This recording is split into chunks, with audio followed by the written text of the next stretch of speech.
രീതിയിൽ പെരുമാറിയേ പറ്റൂ എന്നുള്ളത് നമ്മൾ അറിയാതെ നമ്മുടെ മനസ്സിൽ കിടക്കുകയാണ്. അപ്പോൾ നമ്മൾ കുറച്ച് എന്തെങ്കിലും ഇപ്പം ഇപ്പോഴൊക്കെ എന്ന് വെച്ച് കഴിഞ്ഞാൽ എനിക്ക് ഒന്നാമത്തെ കാര്യം ലൈഫിൽ അഭിനയിക്കാൻ ഒട്ടും അറിയാത്തത് കൊണ്ട് ചില കുറേ കൂടുതൽ ഇറിറ്റേഷൻ ഒക്കെ വരുമ്പോൾ കുറച്ചങ്ങ് പ്രകടിപ്പിച്ച് പോകും അറിയാതെ. പക്ഷെ ഇത് വെച്ച് കഴിയുമ്പോൾ ഞാൻ ഓർക്കും, എൻ്റെ അമ്മയും എൻ്റെ വീട്ടിലുള്ളവരും എല്ലാം ഓർക്കും, അയ്യോ ഇവരാരെങ്കിലും അവരോട് പറയൂ.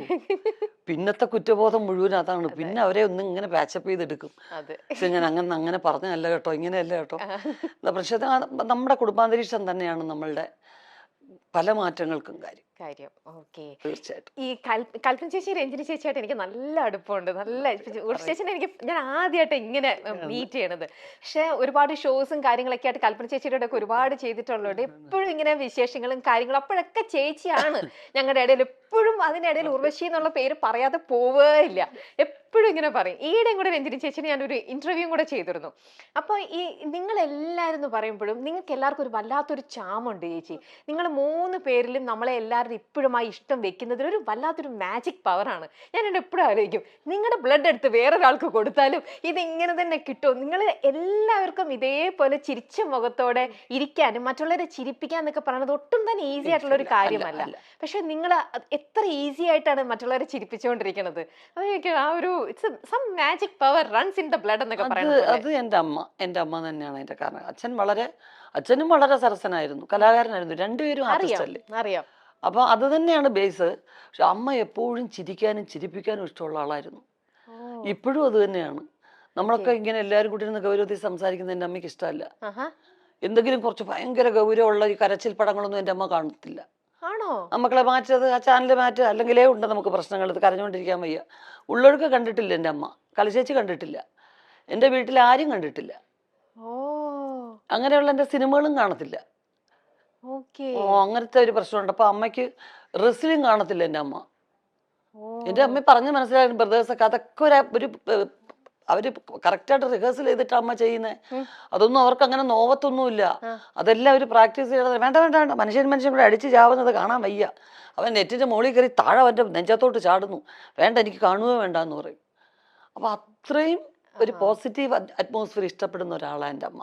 ഇതൊക്കെ ആക്ടിങ് ആണെന്ന് അറിയുന്ന ഒരാള്, ഒരു ആക്ടറും കൂടിയാണ്. എന്നിട്ടും ഇങ്ങനെ അല്ലേ ചേച്ചിക്ക്? അപ്പൊ ഇതിനോടുള്ള ചേച്ചിയുടെ കാഴ്ചപ്പാട് എങ്ങനെയാ? തീർച്ചയായിട്ടും അതൊരു പരിധി വരെയും കറക്റ്റാണ്. പക്ഷെ എനിക്കൊക്കെ എന്ന് വെച്ച് കഴിഞ്ഞാൽ ഒരുപാട് അങ്ങ് അഭിനയിക്കാൻ പറ്റത്തില്ല. അപ്പൊ എന്ത് ചെയ്യും, നമ്മള് കണ്ടിട്ടുള്ള ഏറ്റവും പരിധി ഒട്ടും ഗൗരവമില്ലാത്ത അങ്ങ് സംസാരിച്ചേക്കുക. നമുക്ക് ഫീൽ ചെയ്യുന്നതോ അല്ലെങ്കിൽ ഒട്ടും ഇത് കാര്യമായിട്ടുള്ള രീതിയിലുള്ള സംസാരം എല്ലാം തോന്നിക്കഴിഞ്ഞാൽ പരസ്പര ബന്ധമില്ലാതെ ഞാൻ വേറെ കാര്യങ്ങളൊക്കെ സംസാരിക്കും. ഡൈവേർട്ട് ചെയ്തിട്ട് അവര് ചോദിക്കുന്ന ചോദ്യം ഉത്തരവായിരിക്കത്തില്ല ഞാൻ പറയുന്നത്. ഒരു ബന്ധത്തിന് ഈ ചോദ്യത്തിന് ഉത്തരം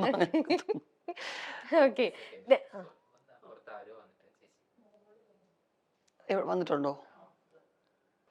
മക്കളെ ഓടിവാടാ, അമ്മയുടെ കുഞ്ഞാണ്ട. മക്കളെ രമ്യ ചേച്ചി അറിഞ്ഞുവിട്.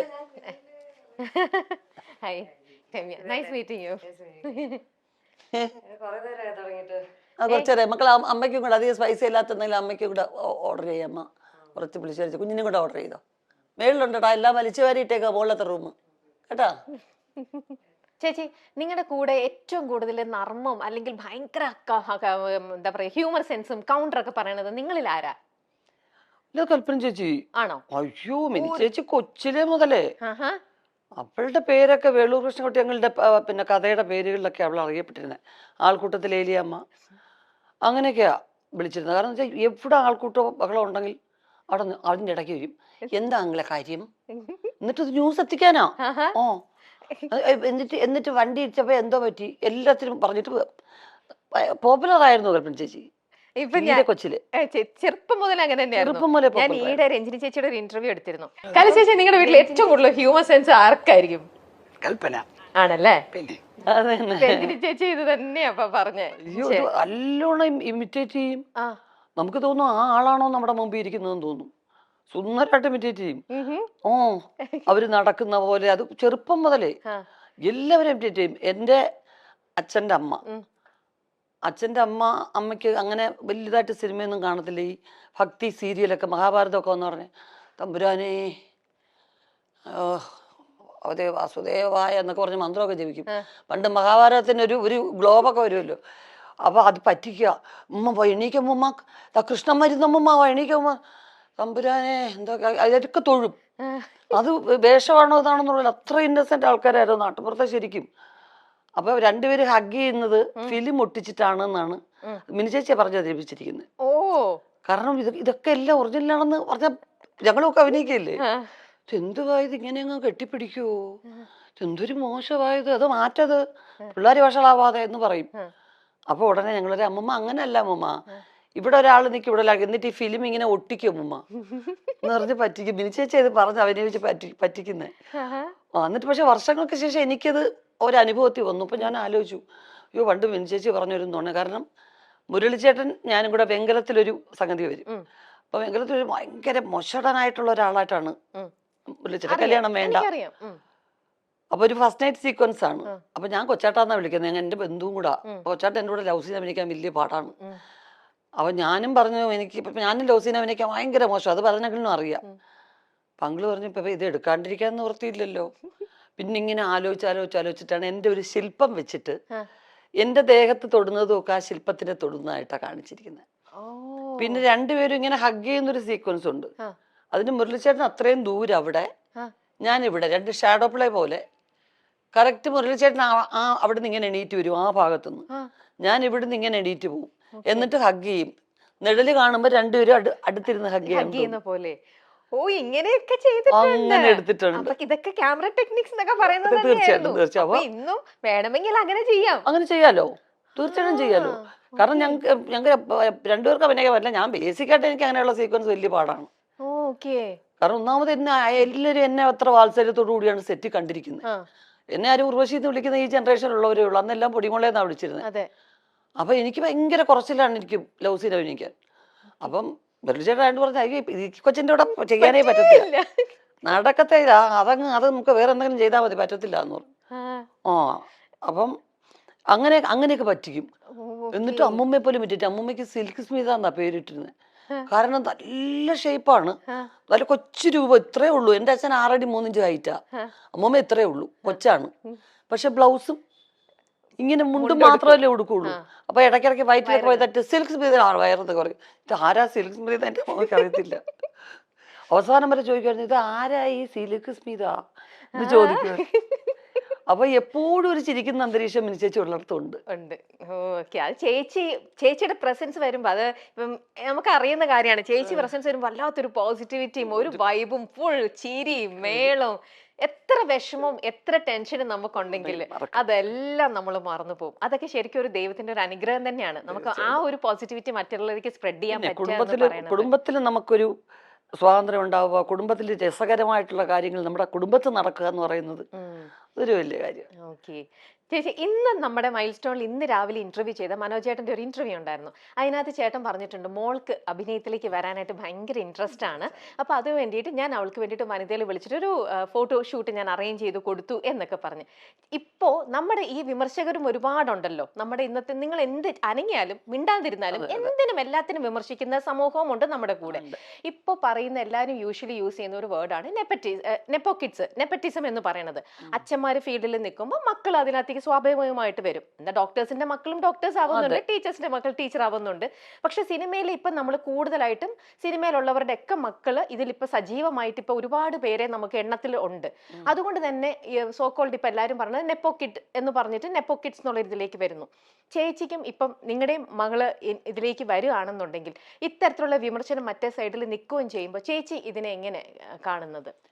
എനിക്ക് അവളെ കൊച്ചിലേ മുതലേ ഒരു ഫോട്ടോയ്ക്ക് പോലും നിർത്തുന്ന ഇഷ്ടം ഉണ്ടായിരുന്നില്ല. ഞാൻ മാത്രമേ ഉള്ളൂ വീട്ടിൽ അങ്ങനെ. വേണ്ട, അവള് പഠിക്കണം, എനിക്ക് പഠിക്കണമെന്ന് വലിയ ആഗ്രഹമായിരുന്നു. അപ്പൊ അവള് പഠിക്കാൻ നല്ല മിടുക്കിയായിരുന്നു. അപ്പോൾ അത് +2 ഒക്കെ കഴിഞ്ഞ് 85% മാർക്ക് ഒക്കെ എടുത്ത് പഠിച്ചു കഴിഞ്ഞ് അവള് ബാംഗ്ലൂർ ഹോസ്റ്റലിൽ ചേർന്നാണ് കോഴ്സ് പാസ്സാവുകയൊക്കെ ചെയ്തത്. അപ്പൊ ഞാൻ പറഞ്ഞു, ജോലി, നിന്റെ പഠിത്തത്തിനുള്ളൊരു ജോലി നീ ചെയ്ത് ആ ശമ്പളം പറ്റി അതിനകത്തുനിന്ന് സ്വന്തം ചെലവിൽ കാര്യങ്ങളൊക്കെ നടത്തി പൈസയുടെ വില അറിയണം. അല്ലെങ്കിൽ ഒരു സെലിബ്രിറ്റി കുട്ടിയായിട്ട് മാത്രം വളർന്നാൽ ശരിയല്ലല്ലോ. പക്ഷെ അവൾ അക്ഷരം പ്രതി അനുസരിച്ചു. പിന്നെ ഡബ് സ്മാഷും അതും ഇതും ഒക്കെ എല്ലാം ശിവൻചേട്ടനാണ് പ്രോത്സാഹിപ്പിക്കുന്നത്. എപ്പോഴും കൂടുതൽ ഇത് അതെന്താ നിനക്ക് അങ്ങനെ, ഓക്കെ ഇങ്ങോട്ടാണ് വരാൻ ഇഷ്ടമെന്ന് പറഞ്ഞ അപ്പം എല്ലാ കാര്യങ്ങളും കമ്മ്യൂണിക്കേറ്റ് ചെയ്യുന്ന കൂടെ അവിടെ. ഓക്കെ ചാച്ചാ ഞാൻ ഒരെണ്ണം അയച്ചിട്ടുണ്ട്, എന്നാ ഒന്ന് കാണണേ, എന്നിട്ട് അമ്മയെ ഒന്ന് കാണിച്ച് നോക്ക് എന്ന് പറയും.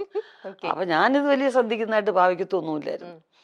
പക്ഷെ അവള് ഹ്യൂമർ നല്ലോണം ചെയ്യും.